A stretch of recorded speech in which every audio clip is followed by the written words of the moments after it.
Hello and welcome back.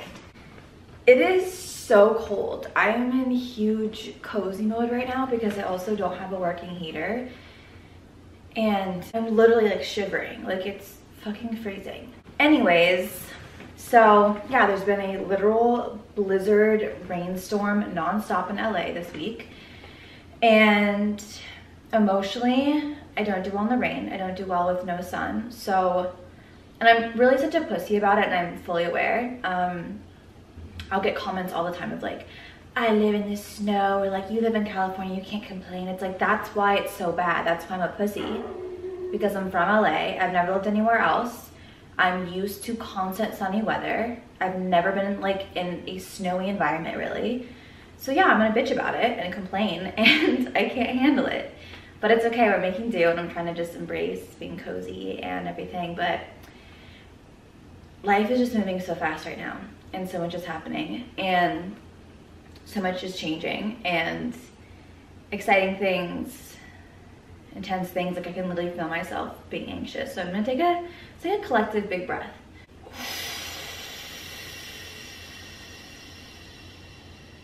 That felt so good. I can't even tell you how much I need that. Also, I need to record with my, it's a start to the new week, and I'm trying to think of like other things that have been happening. Besides the extreme storms and craziness, it's been, oh, this weekend, what am I talking about? Hello, I had such a fun weekend. I have been going out more.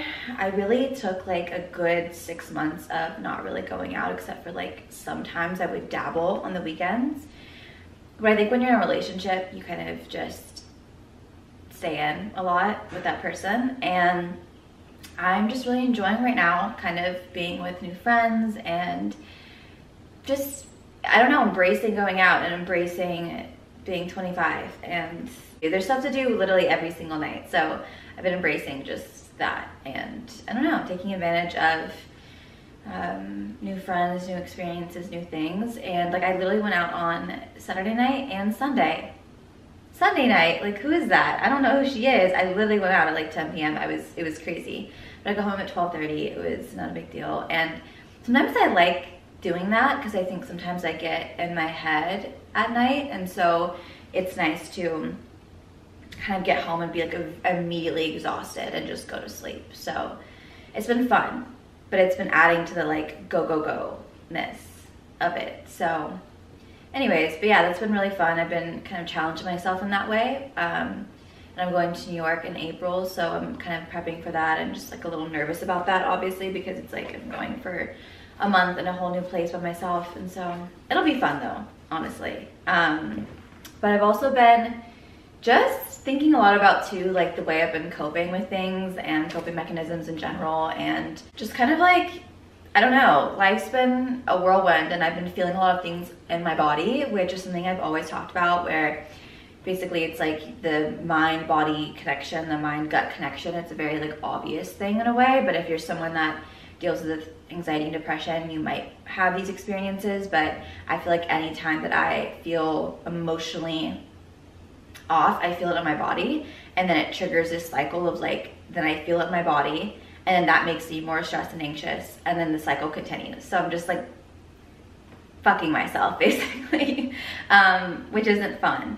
But I've been feeling that a lot because it's been a stressful last few weeks. And so like when my emotions are high, when I feel weird, I will like store it in my throat or in my stomach, and I'll feel very like not congested, but kind of like my throat feels like it's clogged, or my stomach will feel really in pain or off, and I'll get headaches and stuff like that.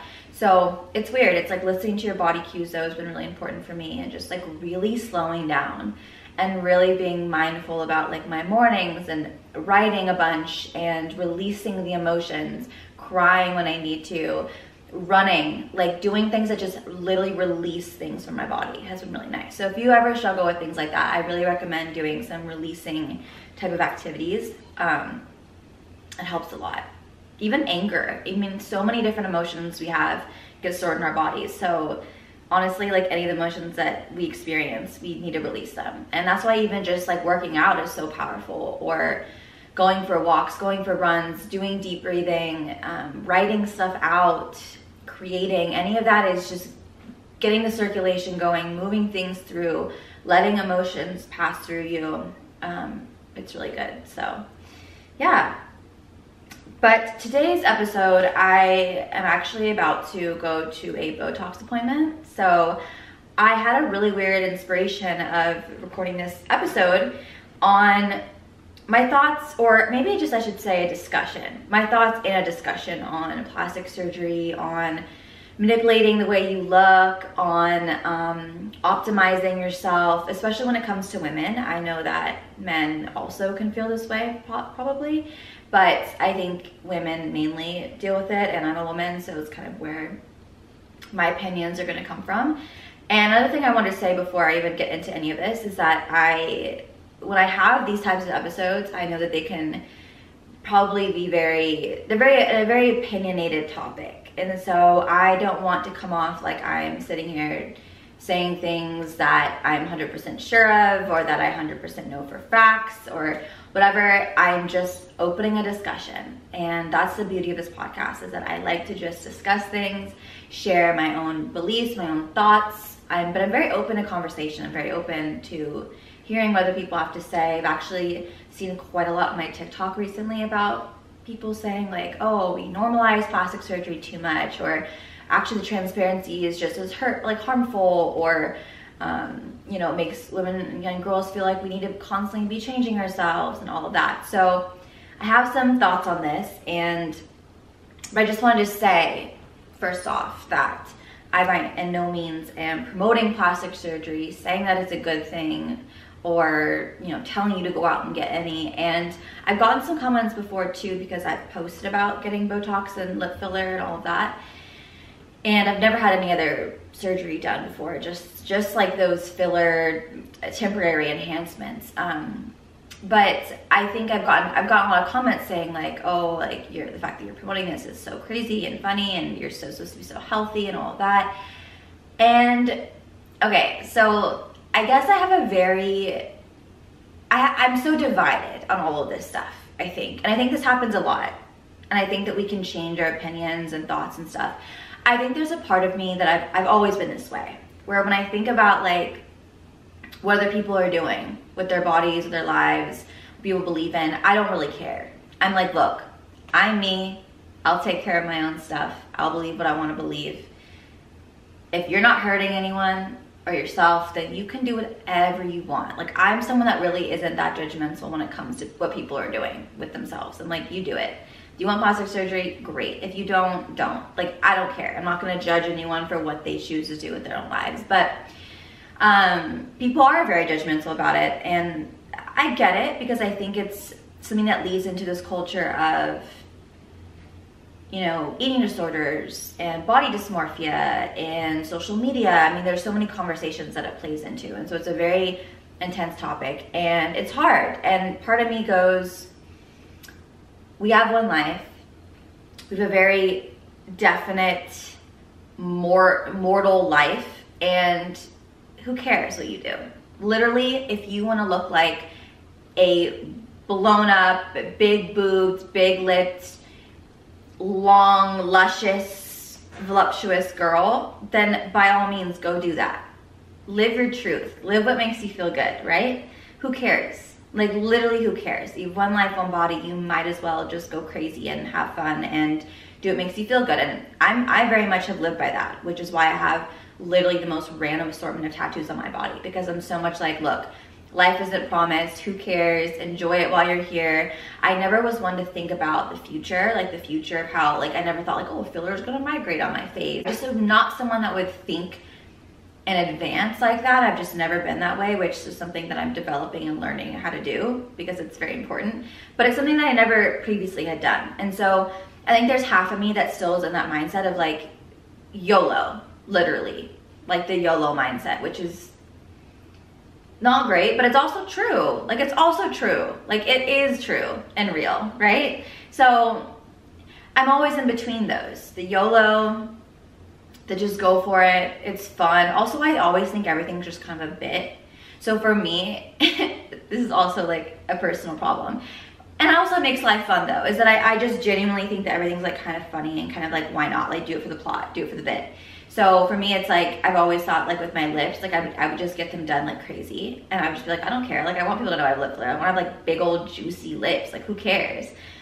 And it was fun for me and I love that. And I think that's still great too. And like when you see people that almost do too much plastic surgery, I think it's crazy and I think it's fascinating and I think it's insane. And I kind of love that it's insane and that it's a lot, you know, because I think that's interesting. So why not, right? On the other hand, I obviously know that it's very dangerous. I know that it is completely fucked up and toxic and that it, you know, harms our views of societal norms and our own body image and the beauty standard and all of that. I mean, the Kardashians literally ruined everything for us. Like they made like the BBL, like the fact that that's even like a thing and that that's what the beauty standard is, you know, in a way, is crazy. Like transferring fat is crazy to think about. Even like a nose job, like breaking your nose to like it's just crazy if you really think about it. But so anyways, I also can recognize that that's really harmful and it's terrible, and the expectation that like you need to look perfect and you need to be always optimizing. There's actually an essay called Always Be Optimizing by Gia Tolentino, and her book Trick Mirror that you should read if you're a woman listening to this or watching this. It's fantastic. She is literally my favorite, and she basically writes about how women feel the need to always be tighter and healthier and skinnier and fitter and more attractive and more clean and more slicked back and more luscious, and to just be always optimizing yourself, always bettering yourself. It's never enough.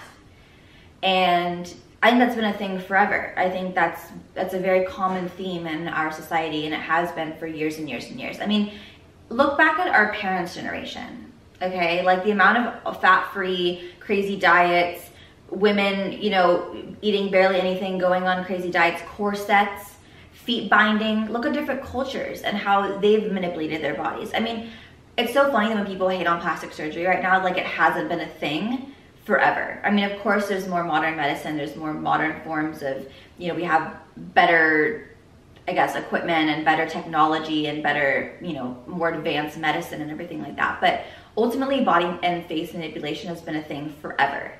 I mean, literally the Chinese would bind their feet to be smaller and more petite, okay? Like women wear corsets in the, I don't know what year, the 1800s, I guess. That's a classic, like they literally would be fainting because they're wearing corsets so tight. Same shit, you know? So I feel like it's always been a thing. So I think first off, if you're hating on it, it's like, let's look back at the fact that this has been a thing. And I think too, a really interesting idea when it comes to plastic surgery and kind of like people hating on it is that two things.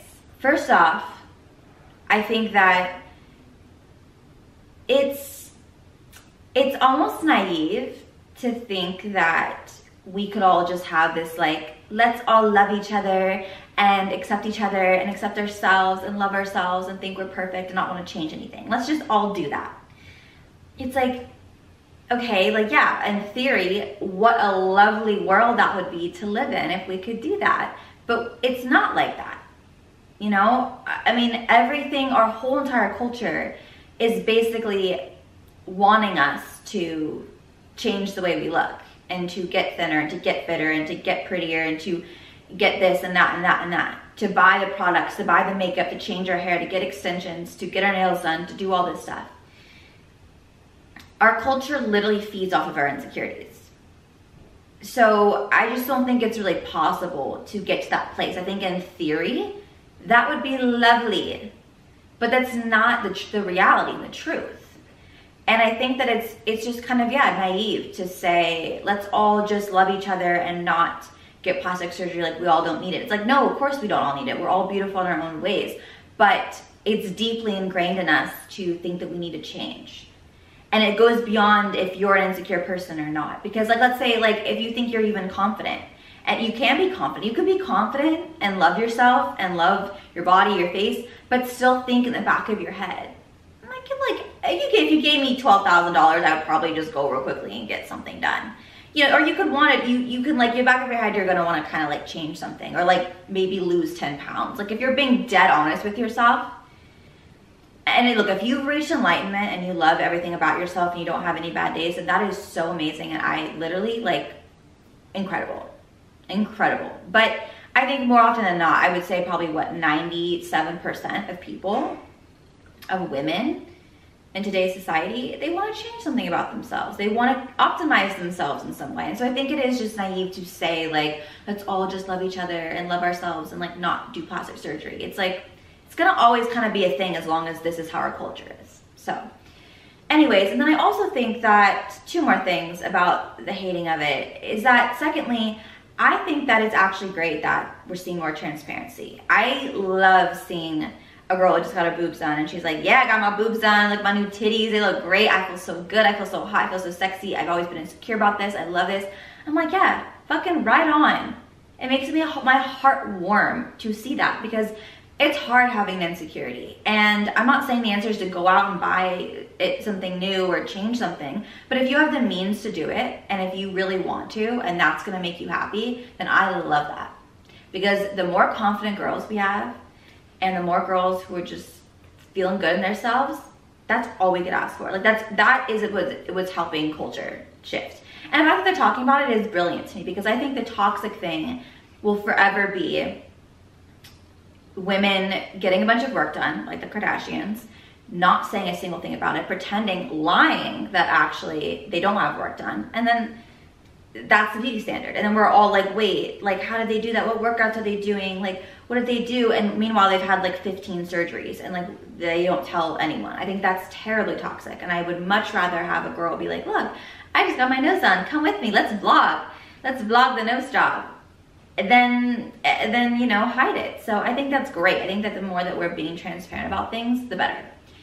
And thirdly, I have this might be a little controversial, but I genuinely think this is also the case too, is that I think it's a little privileged to, I guess, complain about people getting plastic surgery, because a lot of girls that I've seen complain about it are ones that are very naturally pretty or naturally liked by society, that are naturally thin, that are naturally have like the ideal face, ideal body of our culture and society.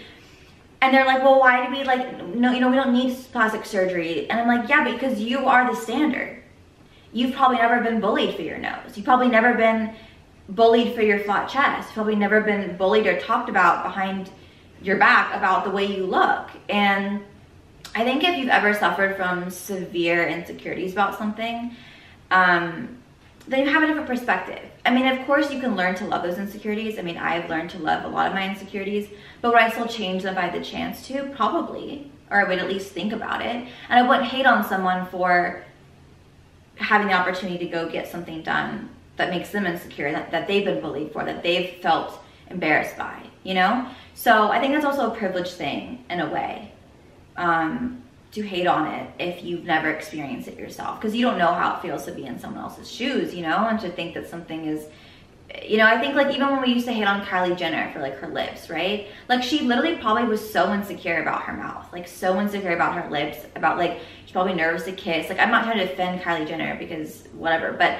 I think that's the case too, is that she probably did have her own insecurities and problems, and it really, really hurt her self-esteem. And so the fact that she changed that, like, good on you, girl. But don't deny it. That I have a problem with. But I think this leads though to a very larger conversation in general about how, I guess, we're just screwed as a culture, because the whole like always be optimizing thing is very real. And I think it scares me, because I even noticed it in myself, where it's like if I'm not working hard enough, grinding all the time, doing the most, going to the gym every day, taking care of myself, having this ideal apartment, making this amount of money, being a boss ass bitch, you know, whatever, having the perfect wardrobe, if I'm not doing all these things, then like I'm not enough. And I think it's just a reminder that we are enough as we are, without any enhancements, without any of these kind of perfect things, these perfect lifestyle things, perfect body, perfect face, whatever we think is perfect. And I think that the sooner that we can come to the realization that as we are right now is totally fine and okay, and to enjoy the process of getting to where we want to be, enjoy the shifts and the different, you know, movement and the different places that life takes us, I think the sooner we can realize that that's a better place to be than feeling the need to always be rushing and going and bettering and bettering, it's just going to be safer and better and happier, a happier life ultimately. And you can want more for yourself. You can want to get stronger and have a certain physique and be as healthy as you can, whatever. But I'm just saying, like, I think we get warped in this idea that it's never going to be enough, and that you get to a place where, like, I did 75 soft or whatever, right? And I really toned up. I pushed myself beyond belief, and I was really proud of myself. And instead of going, okay, well, I need to keep doing this, I need to do more, I needed to make it harder, I go, wait, I need to sit and appreciate that I just did this, and that I really succeeded in this challenge pretty much, and that it was amazing, and that I feel really good. And that's something I think we need to work on more as a society. But yeah, I really believe that. And I think that too, I don't know, I think this is where, you know, I don't have all the answers. Obviously not. I'm 25. I don't have shit. I don't know anything.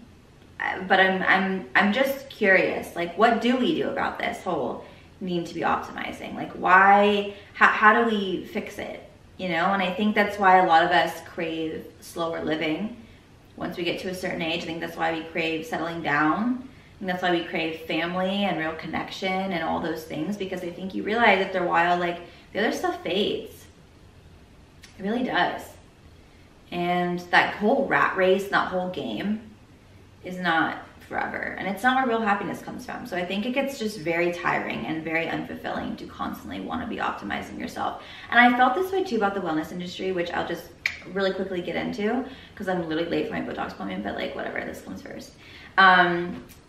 Is that I got out of the wellness industry and the health industry because I was realizing that I was spending all of my time being the healthiest, eating the most clean, non-toxic, non-GMO, perfect diet, and reading all the self-help books and listening to all the podcasts and literally taking all the supplements and all the stuff that I literally stopped living.